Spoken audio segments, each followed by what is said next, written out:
Hi there, so welcome to your critique for week 1, assignment 3. You want to make sure to watch through the entire critique so that you're learning from your classmates' feedback. And then I'm going to post a second video.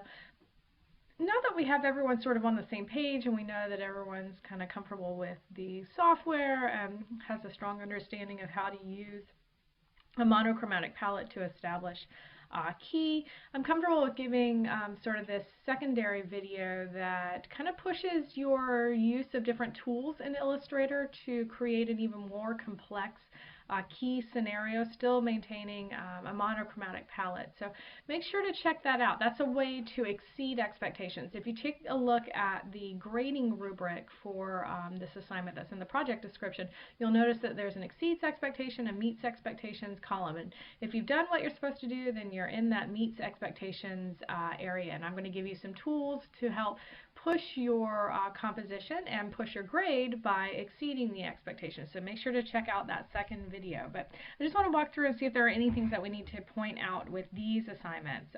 So Kristen, I think, oh my goodness, I'm going to call you Kristen each time.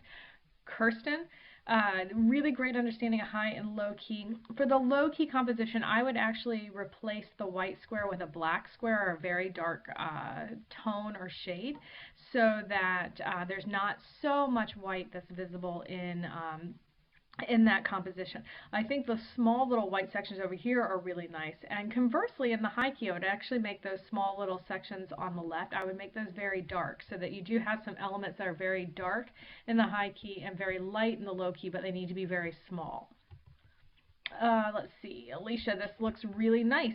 So great use of tints, tones, and shades. I think the low key could still be a little darker, so don't be afraid to use those really dark values from your palette, especially if you go in and start looking at that second video. You know, really embrace using very, very dark values in the low key.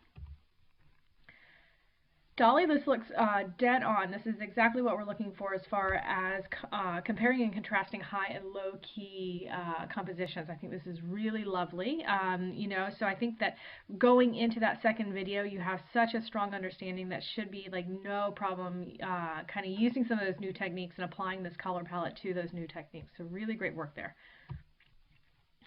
Jackie, let's see. Looks great. High and low key look really good. Again, as I was saying to Dolly, I would be really confident in moving into that second video and trying out those new techniques and applying your palette to the new techniques.